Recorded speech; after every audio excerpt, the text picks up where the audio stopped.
We have a tendency to assign value based on the first thing we see. Symmetry, finish, and outward presentation often serve as our primary metrics for judging quality. An old fable describes a king presented with 3 statues, or murtis, carved by a master artisan. When placed side by side, they appear identical. Every chisel mark and contour is a perfect match for the next. Despite their identical appearance, the merchant sets 3 wildly different prices. The first statue costs 5,000 coins, the second costs 10,000, and the third costs 20,000. The king is left with a riddle. If the material, craftsmanship, and size are equal, some hidden variable must be driving this massive gap in appraisal. He concludes that true value is independent of the visible surface. It is dictated by a hidden internal mechanism. To find the answer, the king investigates the 5,000 coin statue. Probing the ear canal, he discovers a clear, unobstructed channel passing through the head. He feeds a thin wire into the right ear, and it slides through the stone, instantly emerging from the opposite side.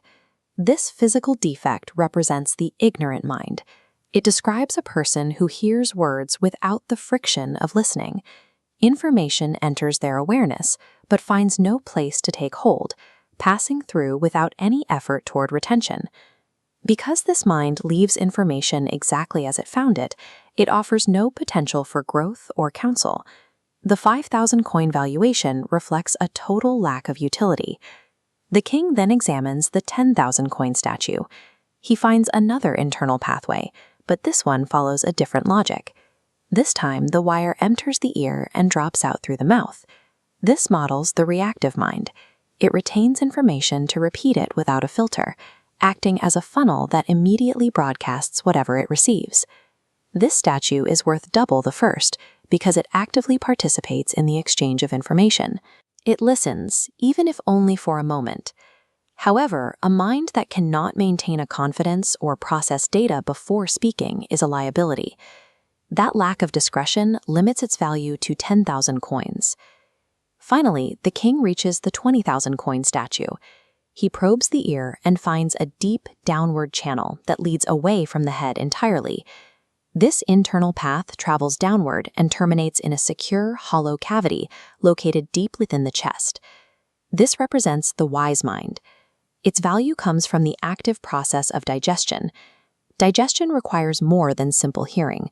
Holding space for complex ideas, maintaining strict confidences, and weighing raw data against empathy.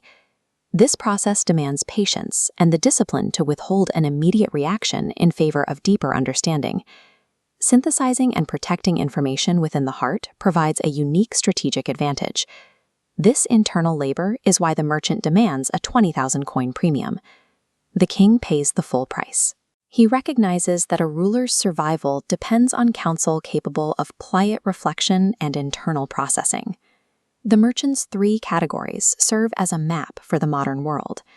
They describe the different ways people handle the information they receive, defining who we can trust with a secret, who we rely on for insight, and who we aspire to be. Today's environment is saturated with the first 2 archetypes. Digital landscapes favor the fleeting attention of the sieve and the instant, unfiltered broadcasting of the funnel. This abundance of noise makes the traits of the third statue rare. Because so few people possess the discipline to hold and process information, that ability commands a high market value. In a society focused on outward appearance, the greatest power belongs to those who quietly protect and digest knowledge within.